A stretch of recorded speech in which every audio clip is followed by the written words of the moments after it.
નમસ્કાર સાથી મિત્રો, એક્ઝામ સાથી ચેનલમાં આપ સૌનું હાર્દિક સ્વાગત છે. આપણે તમારા માટે જ્ઞાન સાધનાની પરીક્ષાની તૈયારી કરી શકો. સાથે ધોરણ 8ની જીસીઆરટીમાંથી બધા વિષયો જે પૂછાય છે, એટલે કે કોન્સ્ટેબલમાં પૂછાય છે, તે ઉપરાંત સીસીઈમાં પણ પૂછાય છે. તો આ તમામ પરીક્ષાઓની તૈયારી કરી શકો એના માટે આપણે તમારા માટે ઇંગ્લિશનો મોક ટેસ્ટ લાવ્યા છીએ. તો પૂરા 50 ગુણનો મોક ટેસ્ટ છે.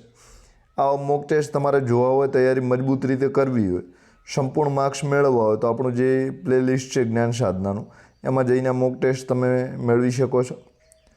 તો સૌ પ્રથમ પ્રશ્ન છે 51મો પ્રશ્ન છે, choose the correct spelling of 8. તો 8નો તમારે સાચો સ્પેલિંગ શોધવાનો છે. તો EIGHT, તો 8 એટલે કે બી જવાબ સાચો છે. 52મો પ્રશ્ન છે, what is the right colour of water. જે વોટર એટલે પાણી, તો પાણીનો સાચો કલર કયો છે? તો જે પાણી છે એનો કલર સાચો કયો છે? તો આપેલ જે વિકલ્પો છે, ઓપ્શન છે, એમાંથી એક પણ સાચો નથી. તો જે પાણીનો સાચો કલર છે નોન, એટલે કે એક પણ નહીં. તો ડી જવાબ સાચો છે. હવે 53મો પ્રશ્ન છે, find out the action word. તો એક્શન વર્ડ તમારે શોધવાનો છે. તો એક્શન વર્ડનો મતલબ છે ક્રિયા બતાવનાર શબ્દો. તો ક્રિયામાં તમે રમવું, ચાલવું, દોડવું, આ બધી ક્રિયાઓ છે. તો આમાં આપણે ક્રિયાવાચક શબ્દ કયો છે? તો બતાવવું. સોળ એટલે બતાવવું. તો આમાં દેખાડવાની ક્રિયા છે. હવે ઈ સર્વનામ છે, નામની જગ્યાએ વપરાય તે. ટ્રોફી છે એ પોતે નામ છે. પેરેન્ટ્સ છે એ પણ શું છે? એક જાતની સંજ્ઞા છે. 54મો પ્રશ્ન છે, how many day are there in month. Day એટલે દિવસો, બરાબર. મંથ એટલે મહિનામાં, ધેર એટલે ત્યાં. તો કે કોઈ પણ મહિનામાં દિવસો કેટલા હોય છે? તો દિવસો 30 હોય છે. કેટલા હોય છે? 30. તો એ જવાબ સાચો છે. 55મો પ્રશ્ન છે, which things do we wear on our foot. Foot એટલે પગ. તો આપણા પગ, અને વિયર એટલે પહેરવું. તો આપણા જે પગ હોય છે ત્યાં આપણે કઈ વસ્તુ પહેરીએ છીએ? તો શૂ પહેરીએ છીએ. તો શૂઝ એટલે આપણા બૂટ જે છે એની વાત છે. તો આપણા માથામાં હેલ્મેટ પહેરતા હોઈએ છીએ. બેલ્ટ જે છે આપણી કમરે પહેરતા હોઈએ છીએ. તો બી જવાબ સાચો છે.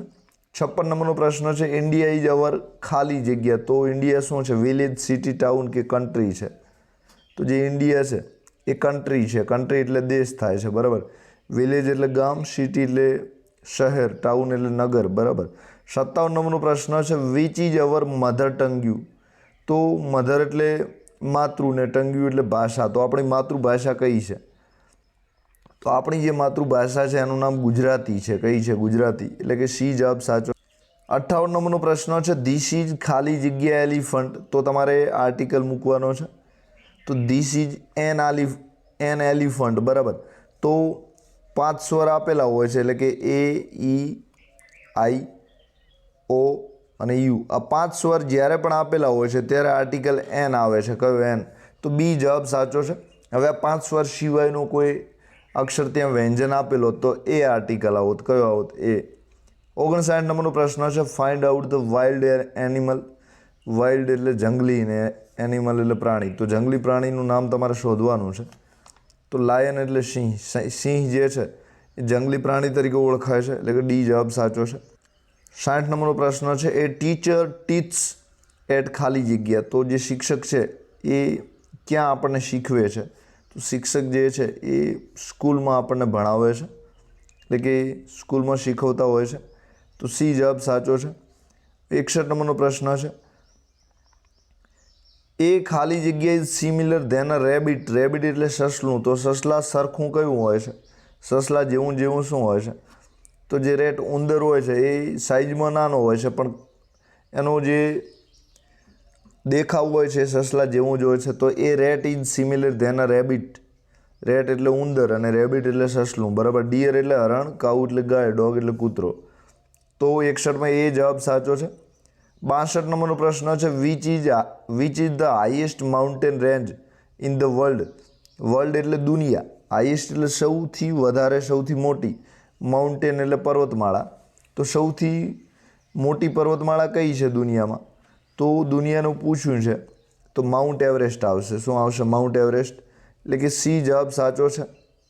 63મો પ્રશ્ન છે, it runs night and day but it never run અવે. What is it?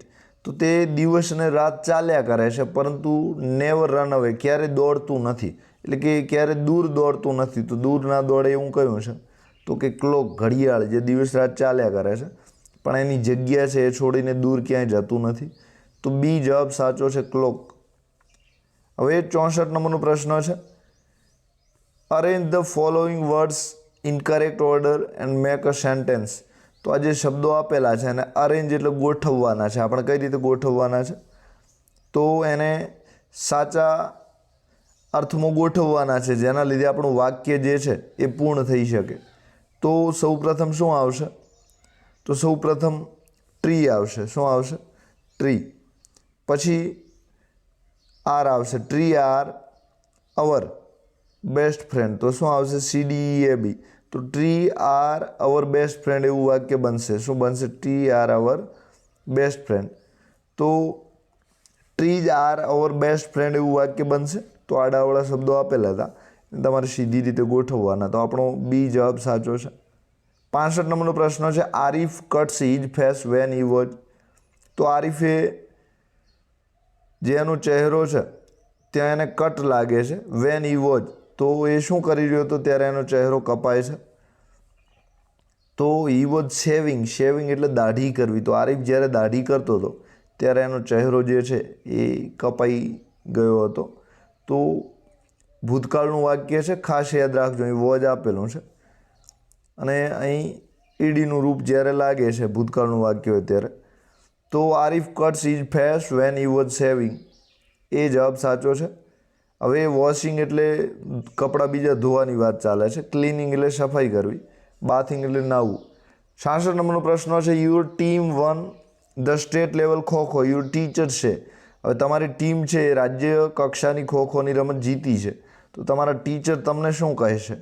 તો ટીચર કોંગ્રેટ્સ કહેશે. શું કહેશે? કોંગ્રેટ્સ, એટલે કે અભિનંદન પાઠવશે. ડી જવાબ સાચો છે. હવે 67 નંબરનો પ્રશ્ન છે, ચૂઝ ધ કરેક્ટ સ્પેલિંગ. તો સાચો સ્પેલિંગ તમારે શોધવાનો છે. તો કિંગડમ. કિંગડમ એટલે રાજ્ય, રજવાડું. તો કિંગડમ જે છે એ સાચો સ્પેલિંગ છે, બાકીના બધા જ ખોટા છે. તો KINGDOM, બરાબર, કિંગડમ. 68 નંબરનો પ્રશ્ન છે, the police does this to the thief. તો પોલીસે આ કામ ચોર માટે કર્યું. કોના માટે કર્યું? ચોર માટે. તો શું કર્યું છે પોલીસે? The police does arrest. તો અરેસ્ટ કર્યા એટલે કે પકડી લીધા. તો એ જવાબ સાચો છે. તો પોલીસ ડઝ અરેસ્ટ એટલે કે ધરપકડ કરી. કોની? તો કે ચોરની. હવે the cry of an elephant is called. તો ક્રાય એટલે રડવું, એલિફન્ટ એટલે હાથી. તો હાથીના રડવાને આપણે કયા નામે ઓળખીએ છીએ? તો ટ્રમ્પ તરીકે ઓળખાય છે. કયા નામે ઓળખાય છે? તો હાથી જે અવાજ કાઢે છે અને ટ્રેમ્પેટ તરીકે ઓળખાય છે. તો ખાસ યાદ રાખજો, સ્પેલિંગ પણ જોઈ લેજો. હવે રોર જે છે, સિંહ એ ગર્જના કરતો હોય છે. 70 નંબરનો પ્રશ્ન છે, find out the different word. અલગ પડતો શબ્દો તમારે શોધવાનો છે. તો સ્કૂલ, ક્લાસરૂમ, બ્લેકબોર્ડ અને હાઉસ. તો સ્કૂલ, ક્લાસરૂમ ને બ્લેકબોર્ડ છે એ શાળામાં કાં તો શાળાને લગતી બાબતો છે, જ્યારે હાઉસ એ ઘર છે. તો હાઉસ અલગ પડે છે. તો 70માં ડી આવશે. 71 નંબરનો પ્રશ્ન છે, how many minutes are there in our. તો કલાક છે, એમાં મિનિટો કેટલી હોય છે? તો જે કલાક હોય છે એમાં મિનિટો 60 હોય છે. કેટલી? હવે તમે અહીં જોઈ શકો છો, એન વાપર્યો છે, અહીં વ્યંજન આપેલો છે, એટલે કે 5 સ્વર AEIOU એ નથી આપેલા, છતાંય એન વાપર્યો છે. તો આને આપણે શું વાંચીએ છીએ? અવર વાંચીએ છીએ. શું વાંચીએ છીએ? અવર. તો જે પ્રમાણે બોલાય છે એ પ્રમાણે એન આર્ટિકલ આવ્યો છે. એ અવર આપણે વાંચતા હોત એને, તો આર્ટિકલ જે છે એ આવોત. શું આવોત? એ. તો એના ઉચ્ચારણના લીધે આપણે એના આર્ટિકલ મૂકવો પડ્યો છે. તો આર્ટિકલ મૂકતી વખતે આ પણ વસ્તુ જે છે એ તમે ધ્યાન રાખજો. 72 નંબરનો પ્રશ્ન છે, વી શુડ નોટ ખાલી જગ્યા અવર ટાઈમ. તો we should not waste our time. તો આ જ્યારે શુડ આવે છે ત્યારે તમને સારા કામ કરવા માટે પ્રેરણા આપે છે ને ખરાબ કામ ન કરવા એવું કહે છે. તો તમારી ફરજ બતાવે છે. તો we should not waste our time. Waste એટલે બગાડ. તો આપણો જે સમય છે એનો બગાડ કરવો જોઈએ નહીં. હવે જ્યારે શુડ આવે છે ત્યારે શુડ સાથે મૂળ રૂપ આવે. શું આવે છે? મૂળ રૂપ. હવે અહીં આની પાછળ તમે ડી મૂકો છો એટલે કે વેસ્ટેડ લખો છો, પછી વેસ્ટિંગ ING લગાડો છો. તો એવા કોઈ પણ શબ્દો જ્યારે શુડ આવે છે ત્યારે આવતા નથી, એટલે કે મૂળ રૂપ આવે છે. તો સહાયકારી ક્રિયાપદો જ્યારે આવે છે ત્યારે મૂળ રૂપ લાગતા હોય છે, તો અહીં વેસ્ટ આવશે. હવે 73 નંબરનો પ્રશ્ન છે, how are you going to school? તો તમે શાળાએ કઈ રીતે જાઓ છો? તો how are you going to school? તો ઓન ફૂટ, એટલે કે અમે શાળાએ ચાલતા જઈએ છીએ. ક્યારે ચાલતા જઈએ છીએ? તો અહીં બધાના અલગ અલગ જવાબ હોઈ શકે છે. તો આ પ્રશ્ન ખરેખર તો રદ થાય, બરાબર, કારણ કે બધાની જવાની શૈલી છે એ અલગ અલગ રીતની હોઈ શકે છે. તો બી જવાબ છે. 74 નંબરનો પ્રશ્ન છે, હાઉ મેની મંથ્સ ખાલી જગ્યા ધેર ઇન અ યર? તો જે વર્ષ હોય છે એમાં કેટલા બધા મહિના હોય છે? તો how many months are there in a year? તો ટુ બીનું રૂપ આર લાગશે. શું લાગશે અહીં? હાઉ મેની એટલે કેટલા, મંથ્સ એટલે મહિનાઓ, બરાબર. એક મહિનાની વાત નથી, ઘણા બધા મહિનાઓની વાત છે, તો આર લાગશે, બરાબર. એક જ મહિનાની વાત હોત તો અહીં શું લાગોત? ઇજ. પણ વધારે મહિનાની વાત છે તો શું લાગશે? આર. તો આપણો સાચો જવાબ કયો છે? આર. હવે 75 નંબરનો પ્રશ્ન છે, સી ખાલી જગ્યા રીડિંગ અ બુક? તો she was reading a book, તો તે પુસ્તક વાંચી રહી હતી. તો she was reading a book, બરાબર. જે ચાલુ વર્તમાન કાળ છે એનું વાક્ય છે. તો વોઝ, વેર અને આઈએનજી જ્યારે લાગે છે ત્યારે ચાલુ વર્તમાન કાળનું વાક્ય કહેવાય છે. તો કે તે બુક વાંચી રહી હતી. અત્યારે નથી વાંચતી, પણ જે સમય હતો જે તે સમય, એ સમયે બુક વાંચી રહી હતી. 76 નંબરનો પ્રશ્ન છે, હી ખાલી જગ્યા ચેસ યેસ્ટરડે? તો હી પ્લેડ ચેસ યેસ્ટરડે, અહીં યેસ્ટરડે આપેલું છે, સાદા ભૂતકાળનું વાક્ય છે. તો ભૂતકાળનું વાક્ય જ્યારે પણ આવે છે ત્યારે પાછળ ઈડી વાળું રૂપ લાગે છે, કાં તો એના ભૂતકાળનું જે ક્રિયા હોય છે એ ભૂતકાળમાં આપણે બનાવવી પડે છે. તો અહીં પ્લે છે તો શું થશે? પ્લેડ થશે. 77 નંબરનો પ્રશ્ન છે, ઈટ ખાલી જગ્યા નોટ રેઇન આઉટસાઇડ ટુડે? તો ઈટ એટલે તે, નોટ એટલે નથી, રેઇન એટલે વરસાદ, આઉટસાઇડ એટલે બહાર, અને ટુડે એટલે આજે. તો આજે બહાર વરસાદ નથી. તો it does not rain outside today. તો જ્યારે ડુ ને ડઝ છે એક વચનની વાત હોય ત્યારે ડઝ વપરાય છે, અને બહુવચનની વાત જ્યારે હોય છે ત્યારે ડુ વપરાય છે. અહીં જ્યારે નોટ હોય કે પ્રશ્ન પાછળ આપણે પ્રશ્ન કોઈને પૂછીએ છીએ ત્યારે ડુ ડઝનો ઉપયોગ થાય છે, બાકી ડુ ડઝ વપરાતા નથી, બરાબર. તો આ વસ્તુ ખાસ તમારે યાદ રાખવાની છે. તો જ્યારે કોઈને પ્રશ્ન પૂછવો હોય કે નોટ આપેલો ત્યારે ડુ ડઝ વપરાય છે, બાકી બધે એમ ઇજ આર વપરાય છે. 78 નંબરનો પ્રશ્ન છે, દે ખાલી જગ્યા throw garbage on the road? They એટલે તેઓ. તો તેઓ, દે સર્વનામ છે, તો they must throw garbage on the road. તો શું આવશે? તો તેઓએ કચરો રસ્તા પર ફરજિયાત ફેંકવો જોઈએ. તો મસ્ટ ના આવે, તો શું આવશે? They should not throw garbage on the road. તો 78માં બી જવાબ આવશે. શું આવશે 78માં? બી. તો they should not throw garbage on the road. Garbage એટલે કચરો, થ્રો એટલે ફેંકવો, રોડ એટલે રસ્તો. તો એમણે રસ્તામાં કચરો ફેંકવો જોઈએ નહીં, તો આપણી ફરજ બતાવે છે. હવે આપણે કોઈ ફરજિયાત કામ કરવું હોય તો મસ્ટ આવે છે. પછી માઇટ છે, આપણે જે કામની ફરજિયાત કરવાનું હોય તો એના માટે માઇટ આવે છે, પણ ભૂતકાળ માટે વપરાય છે માઇટ. શુડ આપણી ફરજ બતાવે છે, એટલે કે આવા સારા સારા કામ કરવા જોઈએ, શિક્ષકનું કહ્યું માનવું જોઈએ, માતા પિતાની આજ્ઞાનો આદર કરવો જોઈએ, એ બધામાં શુડ આવે છે. 79 નંબરનો પ્રશ્ન છે, સી ઇઝ ખાલી જગ્યા ગુડ ફૂડ? તો તે ખૂબ સારો ખોરાક રાંધે છે. તો શું આવશે 79 નંબરમાં? ખોરાક રાંધે છે એના માટે. તો એના માટે શું આવશે? તો she is cooking good food, બરાબર. તો તે ખૂબ સારો ખોરાક રાંધી રહી છે. તો ઇઝ છે તો ચાલુ વર્તમાન કાળનું વાક્ય આવશે. આઈએનજી પાછળ લાગશે, કુકની પાછળ. ભૂતકાળ હોત તો શું લાગોત? ઈડી લાગોત. શું લાગોત? ઈડી, બરાબર. પણ અહીં વર્તમાન કાળ છે તો શું આવશે? કુકિંગ આવશે. આઈએનજી વર્તમાન કાળ હોય તો આઈએનજી પાછળ લાગે છે. ભૂતકાળ ચાલુ ભૂતકાળ હોય, ચાલુ ભૂતકાળ, તો ચાલુ ભૂતકાળ છે, ચાલુ વર્તમાન કાળ છે. તો આ બધા ચાલુ ભૂતકાળ વર્તમાન કાળ જ્યારે પણ આવે છે ત્યારે પાછા આઈએનજી લાગે છે. હવે 80 નંબરનો પ્રશ્ન છે, માય ફ્રેન્ડ્સ ખાલી જગ્યા to my home every day? તો જે મારા મિત્રો છે એ એવરીડે એટલે દરરોજ, હોમ એટલે ઘરે અને માય એટલે મારા. તો મારા ઘરે શું કરે છે? આવે છે, બરાબર. તો શું આવશે? કમ આવશે, શી. હવે માય ફ્રેન્ડ છે એ બહુવચન બતાવે છે ને સાથે અહીં એવરીડે છે. તો સાદો વર્તમાનકાળ જ્યારે આવે છે ત્યારે બહુવચન હોય તો મૂળ રૂપ આવે છે. શું આવે છે? મૂળ રૂપ. એક વચન હોય ત્યારે ઈએસવાળા લાગે છે. શું લાગે છે? ઈએસ પાછળ ક્રિયાપદ હોય છે, એની પાછળ જોડાતા હોય છે. તો અહીં મૂળ રૂપ આવશે. શું આવશે? 80માં મૂળ રૂપ, મતલબ કે કમ આવશે, બરાબર. કેમ કમ આવ્યું છે? તો અહીં બહુવચન છે એટલે સાદા વર્તમાન કાળમાં મૂળ રૂપ આવે છે. હવે ત્યારબાદ 81 નંબરનો પ્રશ્ન છે. તો આઈ એમ ગોઈંગ, તો હું જઈ રહ્યો છું. બાય વિન ધ રેસ, તો કે રેસ. તો I am going for win the race, તો કે હું રેસ જીતવા માટે જઈ રહ્યો છું. I am going by win the race. I am going to win the race. તો શું આવશે? I am going for win the race, તો કે જે રેસ છે એ જીતવા માટે હું જઈ રહ્યો છું. શું આવશે? તો I am going for win the race, એટલે કે હું રેસ જીતવા માટે જઈ રહ્યો છું. 82 નંબરનો પ્રશ્ન છે. A person in the court, તો a person in the court, તો કયો વ્યક્તિ આમાંથી કોર્ટમાં હોઈ શકે છે? તો આમાંથી જે કર્ટિયર હોય છે, કર્ટિયર એટલે દરબારી, તો દરબારી જે છે કોર્ટમાં હોય છે. ક્યાં હોય છે? કોર્ટમાં. એટલે કે 82માં બી જવાબ સાચો છે.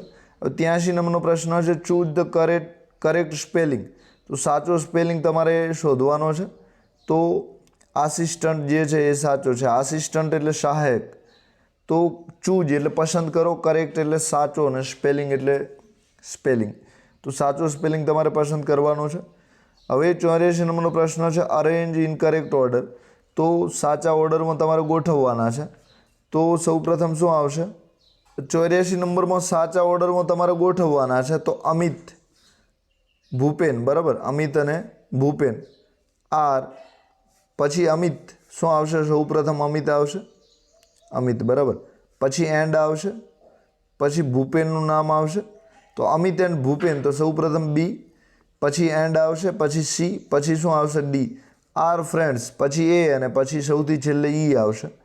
તો આમાં આ રીતે આપણે જોઈશું તો જે સાચો જવાબ છે ડીસીબી, ડીસીબી એ ઈ છે. કયો છે? એ ઈ છે. એટલે કે આપણો સાચો જવાબ બી આવે છે. કયો આવે છે? બી. હવે આમાં અમિત અને ભૂપેન છે, એમાં તમે ભૂપેન પણ પહેલું મૂકી શકો છો. તો આપણે ભૂપેન પહેલું રાખીએ છીએ. તો Bhupen and Amit are friends, તો ભૂપેન અને અમિત જે છે એ મિત્રો છે. તો આમાં સાચો જવાબ બી છે. કયો છે? બી. આપેલા આપણે ઓપ્શન જોતા બી જવાબ સાચો છે. 85 નંબરનો પ્રશ્ન છે. Select the right pair of rhyming word. Pair એટલે જોડકું, રાઇટ એટલે સાચું, રાઇમિંગ એટલે કવિતા. તો કવિતાનું સાચું જોડકું રાઇમિંગ વર્ડ આપણે શોધવાનો છે. તો રાઇમિંગ વર્ડ એટલે પ્રાસવાળા શબ્દો તરીકે ઓળખાય છે. તો પ્રાસવાળા જે શબ્દોનું જોડકું આમાં તમે જોશો તો ગુડ ફૂડ કયું છે? પ્રાસવાળું ગુડ ફૂડ છે. તો 85માં એ આવશે. શું આવશે? એ જવાબ સાચો છે. હવે 86 નંબરનો પ્રશ્ન છે. ધ એલિફન્ટ ઇઝ ધ ખાલી જગ્યા મેમલ ઓન ધ અર્થ, તો જે એલિફન્ટ છે, હાથી છે, એ કેવું મેમલ, મેમલ એટલે પ્રાણી, ઓન ધ અર્થ એટલે પૃથ્વી. તો પૃથ્વી પર હાથી એક કેવું પ્રાણી છે? તો હાથી જે છે બિગ છે. કેવું છે? બિગ એટલે મોટો. તો ડી જવાબ આવશે 86માં. હવે 87 નંબરનો પ્રશ્ન છે. કાર્તિક વોઝ હેપી ખાલી જગ્યા હી વન ધ ટ્રોફી, તો Kartik was happy because he one the trophy, તો કાર્તિક જે છે એ ટ્રોફી જીત્યો છે એટલા માટે કેવો હતો? ખુશ હતો. તો Kartik was happy because he one the trophy. તો ચોથા નંબરનો પાર્ટ છે, એમાંથી પ્રશ્ન પૂછ્યો છે. તો બીકોઝ જ્યારે કારણ તમારે આપેલું હોય તો ખુશ છે. કેમ ખુશ છે? તો એનું કારણ અહીં આપેલું છે કે ટ્રોફી જીત્યો છે. હવે શો એટલે તેથી, શો એટલે તેથી. રમેશ ભણવામાં ઠોંઠ છે, ત્યાંથી પ્રથમ નંબર આવશે નહીં, બરાબર.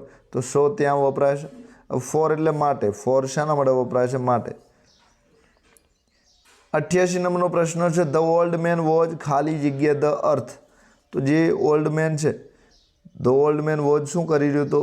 ડિગિંગ ધ અર્થ. ડિગિંગ એટલે ખોદી રહ્યો હતો. તો જે ઓલ્ડ મેન છે એ ધરતીને ખોદી રહ્યો હતો. શું કરી રહ્યો હતો? ખોદી રહ્યો હતો. તો the old man was ડિગિંગ the earth. C જવાબ સાચો છે. હવે 89 નંબરનો પ્રશ્ન છે. બંબુ ઇઝ ખાલી જગ્યા બનાના આર ધ બેસ્ટ, તો બંબુ એટલે વાંસ અને બનાના એટલે કેળું. Are the best. તો બંબુ, વાંસ અને કેળા જે છે એ બંને બેસ્ટ છે, સારામાં સારા છે. તો કયો જવાબ આવશે? તો બંબુ એન્ડ બનાના. શું આવશે? Bamboo and banana. એન્ડ જવાબ આવશે, એટલે કે સી જવાબ સાચો છે. 90 નંબરનો પ્રશ્ન છે, the bamboo is very strong. એટલે કે જે વાંસ છે એ ખૂબ મજબૂત હોય છે. It is used to build the bridge. Bridge એટલે પુલ, બિલ્ડ એટલે બાંધવા. તો બ્રિજ બાંધવા, જે પુલ છે એ બાંધવા માટે આ જે વાંસ છે એનો ઉપયોગ થતો હોય છે. The bamboo is very strong there four. તેના લીધે, ધેર ફોર એટલે તેના લીધે આપણે જે પુલ બાંધવા માટે આ વાંસને વાપરીએ છીએ, બરાબર. બીકોઝ એટલે કારણ કે કોઈ કારણ દર્શાવવું હોય. ફોર એટલે માટે. અધરવાઇઝ એટલે એના સિવાય, બરાબર. હવે 91 નંબરનો છે, arrange the following sentence in the correct order. તો આ જે વાક્યો આપેલા છે અને તમારે સાચા ઓર્ડરમાં ગોઠવવાના છે. તો આપણો જવાબ જે છે, સૌપ્રથમ કયું વાક્ય આવશે? Take a cup of curd. તો સૌપ્રથમ આ વાક્ય આવશે. પછી શું આવશે? પછી ચૂરન ધ કર્ડ. ચૂરણ કરવાનું છે એનું. તો પહેલો કપ લેવાનું કર્ડનું, પછી એનું ચૂરણ કરવાનું છે. પછી શું આવશે? Now take some ice cubes and crush them. બરફના ટુકડા લેવાના અને એને ભાગવાના છે. પછી આપણે શું લઈને એડ ધ ક્રશ્ડ આઈસ ટુ ચૂરણ. હવે એ આઈસ જે ટુકડા કર્યા છે એને આપણે મિક્સ કરવાનું છે. તો આ રીતે આપણો જે જવાબ છે એ 3, 4, 3, 4 વાળો આવશે. તો સાચો જવાબ 3, 4, 1, 2, 5 છે, એટલે કે ડી જવાબ સાચો છે. 92 નંબરનો પ્રશ્ન છે, arrange the following sentence in the correct order. તો સાચા ઓર્ડરમાં તમારે વાક્યો આપેલા છે અને ગોઠવવાના છે. તો સૌપ્રથમ શું આવશે? The minister are in the sadhus camp. જે સાધુનો કેમ્પ હતો ત્યાં કોણ હતું? મિનિસ્ટર હતા. તો સૌપ્રથમ આ જે બીજા નંબરનું વાક્ય છે એ આવશે. પછી શું આવશે? Sadhu can cure any illness by puja. તો સાધુ જે છે એ કોઈ પણ બીમારીઓ અને પૂજા દ્વારા ઠીક કરતા. તો આ રીતે આપણો જે જવાબ છે એ 2, 5 સૌપ્રથમ આવશે. તો 2, 5 ક્યાં આપેલા છે? તો કે સી જવાબ સાચો છે. તો 92માં સી સાચો છે. હવે 93 નંબરનો પ્રશ્ન છે, arrange the following sentence the correct order. તો સાચા ઓર્ડરમાં તમારા જે વાક્યો આપેલા છે એને ગોઠવવાના છે. તો ઘણા બધા વાક્યો આપેલા છે. તો સૌપ્રથમ કયું વાક્ય આવશે? One day the babul tree looked at the leaves of other trees. તો એક દિવસ જે બબુલનું ટ્રી છે બીજા ઝાડના પાંદડા જોવે છે. પછી એ આ બબુલનું ટ્રી હોય છે એ શું કરે છે? તો the leaves of babul tree, તો પાંદડા જોવે છે, બરાબર. The leaves of babul tree changed into shining golden leaves. પછી એનું જે રૂપ છે એ સોનેરી પાંદડામાં ફેરવાઈ જાય છે. પછી એ શું કરે છે? તો આ રીતે જે 93 છે એમાં આપણો જવાબ જે છે એ 5, 4, 3, 2, 1 આવશે. શું આવશે? 5, 4. તો 5, 4, બરાબર. સૌપ્રથમ 5 વાળું, પછી 4 વાળું. તો 5, 4, 3, 2, 1 લાઇનસર આવશે, એટલે કે બી જવાબ સાચો છે. હવે 94 નંબરનો પ્રશ્ન છે, arrange the following sentence in the correct order. તો સાચા અર્થમાં તમારે ફરીથી આ વાક્યો 5 આપેલા છે એને ગોઠવવાના છે. તો there is a science exhibition in Kartik school. તો જે કાર્તિકની શાળા હતી એમાં સાયન્સ એટલે કે વિજ્ઞાનનું એક્ઝિબિશન, વિજ્ઞાન મેળો યોજાયો હતો. પછી શું થાય છે? પછી લુક હિયર આર 3 સેક્શન. તો કે અહીં 3 સેક્શન હતા. કેટલા સેક્શન હતા? 3. પછી આ આવશે. એના પછી શું થાય છે? તો my project is on terrace gardening. તો મારો જે પ્રોજેક્ટ હતો એ ટેરેસ ગાર્ડનિંગ ઉપર હતો. તો આ રીતે આપણે સૌપ્રથમ 2, પછી કેટલા આવે છે? 4 આવે. તો 2, 4, 5, 3, 1 આપણો જવાબ આવશે. તો આપણો જવાબ જે છે એ સાચો છે. હવે 95 નંબરનો પ્રશ્ન છે, આઈ હેવ એન એપલ. તો મારી પાસે સફરજન હતા. ખાલી જગ્યાએ એપલ ઇઝ સ્વીટ. તો જે સફરજન છે એ કેવા હતા? મીઠા હતા. હવે આ એપલ એક વખત આવી ગયું છે તો 5 સ્વર હોય તો એન આર્ટિકલ લાગે છે, બરાબર. તો એને આપણે મૂકી દીધો છે. હવે આનું આ એપલ ફરીથી આવે છે તો એકનો એક શબ્દો ફરીથી રિપીટ થાય છે તો નક્કી વસ્તુ થઈ જાય છે કે જે એપલ હતા એ મીઠા હતા. તો નક્કી વસ્તુ થાય છે તો ધ આર્ટિકલ આવે છે. કયો આર્ટિકલ આવે છે? ધ. તો 95માં સી આવશે. હવે 96 નંબરનો છે, પ્લુરલ ઓફ લીફ. તો લીફનું બહુવચન તમારે લખવાનું છે. તો લીફનું બહુવચન શું થશે? લીવ્સ. લીફ એટલે પાંદડું, લીવ્સ એટલે પાંદડાઓ, બરાબર. તો બી જવાબ સાચો છે. અહીંયા જે એફ આપેલો છે એફનો વી થાય છે. એફનો શું થશે? વી. અને પાછળ ES લાગશે. શું લાગશે? ES. તો બાકીનું LE, LE, A એમને એમ રહેશે અને પાછળ VES લાગશે. તો આપણો સાચો જવાબ જે છે એ લીવ્સ થશે. તો આ એફ ઘણી વખત પૂછાય છે તો એનો વી થશે. બહુવચન કરશું શું થશે? વી. 97 નંબરનો પ્રશ્ન છે ધ ડૉક્ટર ટોક વિથ મોટું. તો જે ડૉક્ટર હતા એ કોની સાથે વાત કરી રહ્યા હતા? મોટું. તો ક્યાં હશે ડૉક્ટર? હોસ્પિટલમાં હશે. At is hospital. બી જવાબ સાચો છે. 98 નંબરનો પ્રશ્ન છે તો આ જે બ્યુટીફુલ શબ્દ છે અહીં તમે જોઈ શકો છો આ વાય જે છે વાયનો આઈ થશે. વાયનો શું થશે? આઈ. તો સૌપ્રથમ બી, પછી ઈ, પછી એ, પછી યુ, પછી ટી. તો BEAUTIFUL થશે. તો બ્યુટીફુલ સાચું કયું છે? તો અહીં ખાસ કરીને વાય છે તો વાયનો શું થાય છે? વાયનો આઈ થાય છે. શું થાય છે? વાયનો આઈ. આપણે બાકીનું બધું એમને એમ રહેશે. તો બ્યુટીફુલ મુકાશે. તો સી જવાબ સાચો છે. 99 નંબરનો પ્રશ્ન છે which gas do tree breathe in. તો વૃક્ષો છે એ શ્વાસમાં કયા ગેસને લેતા હોય છે? તો ઓક્સિજન ગેસ. કયો? ઓક્સિજન ના લે. ઓક્સિજન ના લે પણ કાર્બન ડાયોક્સાઇડ લે છે, એટલે કે બી જવાબ સાચો છે. હવે છેલ્લો પ્રશ્ન છે ખાલી જગ્યાએ tallest building in the world. તો સૌથી ઊંચામાં ઊંચી બિલ્ડિંગ દુનિયામાં કઈ છે? તો બુર્જ ખલીફા છે. કઈ છે? બુર્જ. એટલે કે સી જવાબ સાચો છે. તો આપ સૌનો આભાર. આપણે 50 પ્રશ્ન ચર્ચા કરી લીધી છે. આવા પૂરા સંપૂર્ણ રીતે 30 મોક ટેસ્ટ જોવા હોય તો આપણે એક્ઝામ સાથી ચેનલ જરૂર મુલાકાત લો. આપ સૌનો ધન્યવાદ. Thank you very much.